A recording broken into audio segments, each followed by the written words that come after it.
it's just as important to hear from the government what their perspective, what the government's perspective has been.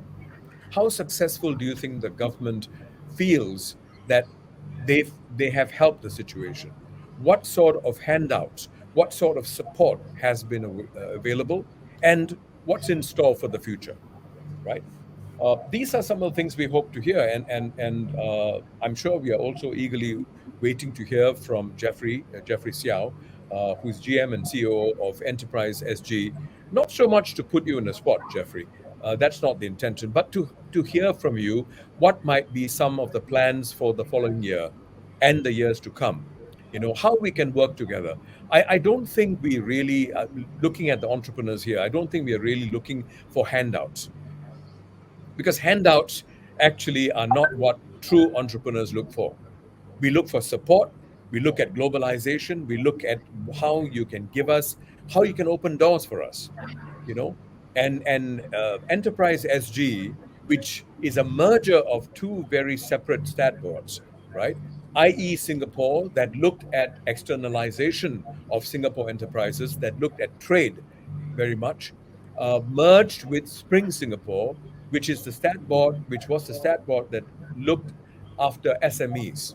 And SMEs in Singapore are defined as anything with a turnover of about 100 million and below, right? So that's the broad definition. I So thought it would be useful for me to set some context to outline what the government has done to support businesses through COVID-19 in the last 2 years.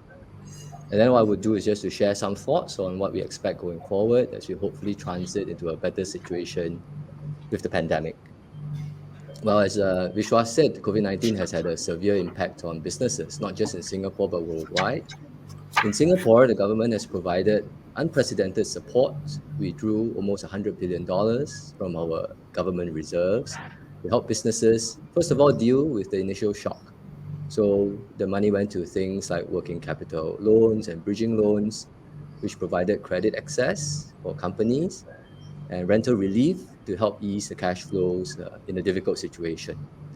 The money also went to the job support scheme, which I think was especially important to help companies preserve capabilities and to retain employees. Government support has also given businesses a platform to adapt and transform themselves. This pandemic has accelerated the impetus for companies to digitalize, to improve productivity, and to innovate. And there are many examples of companies, including those on our panel today, like LAMC and Gayatri, who have successfully pivoted in this new economy. Many others, of course, have taken advantage of enhanced government schemes like the Productivity Solutions Grant to build new capabilities. COVID-19 is not quite over, unfortunately. Now we are dealing with the Omicron variant, and there may yet be new variants or exogenous economic shocks like rising energy prices. But I think our businesses are better prepared, better resourced, and more experienced to cope with surprises. And we should go into this new year with some confidence. As we turn into this new phase of endemic COVID-19, I think the focus now is less on survival, but adapting to permanent changes in the economy and in society. How then should we adapt? I have three broad areas to suggest, three broad areas of partnership between government and business. But I'm looking forward to hear new ideas from the panelists today. First, we think we should continue to focus on innovation and to move up the value chain. We need more globally competitive businesses like Hope Technique, which have carved out a niche in high-tech engineering and manufacturing and are competing not just in Singapore, but competing against the world. Second, we should reinvest in reskilling the workforce, identify how jobs and skills are evolving, and support our workers, particularly the more mature ones, to develop new skills and to change careers if needed. And third, we should anticipate new trends to stay ahead. For example, the green economy. Consumers today have become more discerning on ESG, not enterprise Singapore, but environmental, social, and governance issues. And we need to prioritize this not just for consumers, but also to recruit young talent. This is not an exhaustive list, but I look forward to discussing more ideas with the panelists. Thank you. there is ideation. You have that idea. Some of us are very good with ideas. But it doesn't mean that you are the best person to execute the idea. That's the point you're making, right? Now, I believe that ESG has has certain schemes where you can actually they actually match you with consultants, people who are very good in that particular area, and they might be able to connect you and help you. See, what you need is someone with a slightly different exposure to sit with you and say, this is how perhaps we can execute your idea. You know, Jeff, would you want to come in on that? I mean, I'm sure ESG might be able to help Oh, people like absolutely. Loretta. Absolutely. Absolutely. I mean, we have helped companies in a variety of ways. I mentioned earlier that Yeah, we do financial help. That's simple. I mean, that's just either grants or loans or even taking equity in the company for those that we want to push a little bit harder. But actually, much more beyond this, we do capability support. yeah, As Vishwas said, we can connect you to business networks, sometimes to your peers, maybe to bigger companies or companies that have been trailblazers. I think Peter can probably speak to that a little bit because he's been helping us tremendously in bringing up other smaller SMEs and also mentoring people who are in the same industry to grow. On top of that, we help companies internationalize. I mentioned we had 36 offices in 21 countries, and they are in countries as far away as in Saudi Arabia, in South Africa, even in Ghana. And there have been SMEs that have taken advantage of the fact that we have business developers um, in these countries to say, okay, can you help us link up with similar businesses or markets in these sectors and help us see whether we can expand a new fronts there. And of course, we also link up with existing innovation networks and venture capitalists and funding, financing, and knowledge, basically. We have subsidiaries, for instance, on innovation, where we link up uh, SME and SME founders with people who have actually run successful businesses before, have done now, they are retired, they are not running business anymore, but they want to give back to the community. And so they help them mentor these startup companies to grow and look at how they can do their businesses differently and better. So there are many, many things.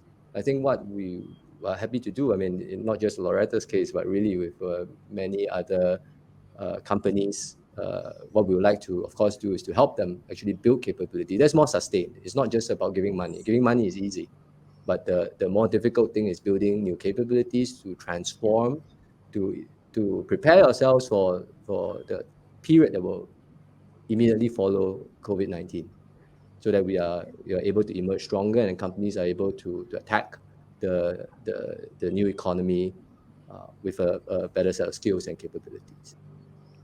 Jeff, a quick follow-up question. Thank you very much for what you said.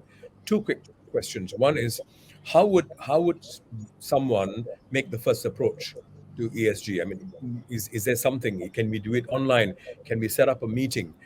That's number one. Secondly, as you externalize, as you explore Mm. externalizing your enterprise, what sort of funding support can we expect? Because there are expenses involved when you want to try and market or build your business overseas. Just a quick sense of it. I was going to offer my email address. No, I was kidding.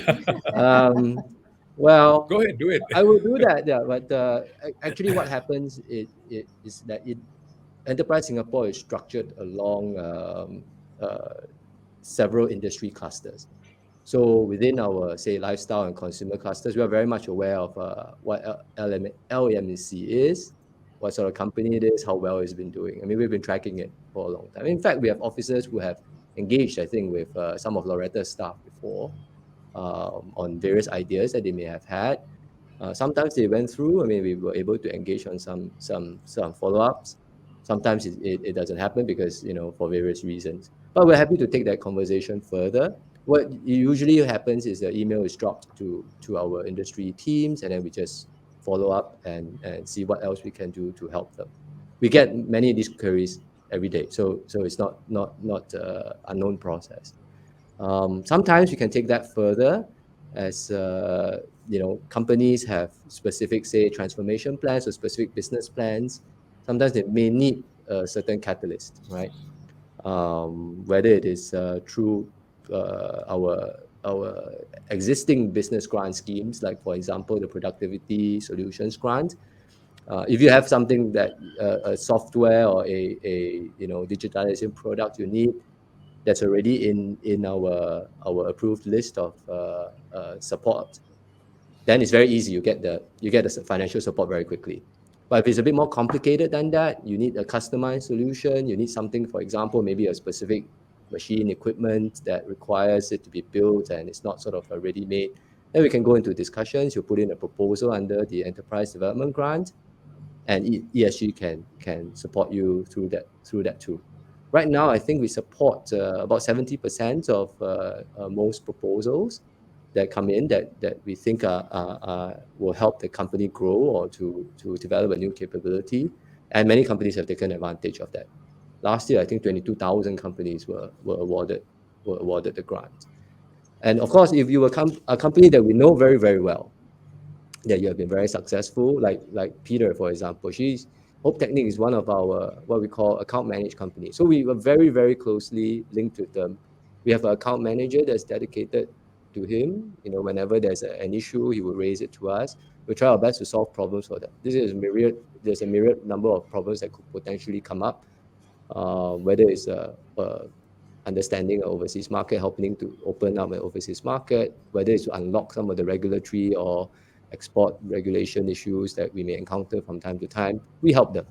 That's a much more sort of involved exercise that we do only with a select group of companies, but we do that too. I wanted to just make one quick point. I mean, Singapore is a small, successful country. If anything, we are an entrepreneurial country. We did things our own way, just as how you all are doing things now as entrepreneurs. I think we must continue to grow our own timber, continue to grow our own talent. And that's why when we talk about Enterprise Singapore's mission, which is to grow Singapore companies and to internationalize them, that was a mission that was very meaningful to me. That's the main reason why I decided to come and join Enterprise Singapore 3 months ago. So whatever it is, I mean, for all the entrepreneurs out there, I just wanted to send a note of encouragement. Enterprise Singapore will support you. We are there for you.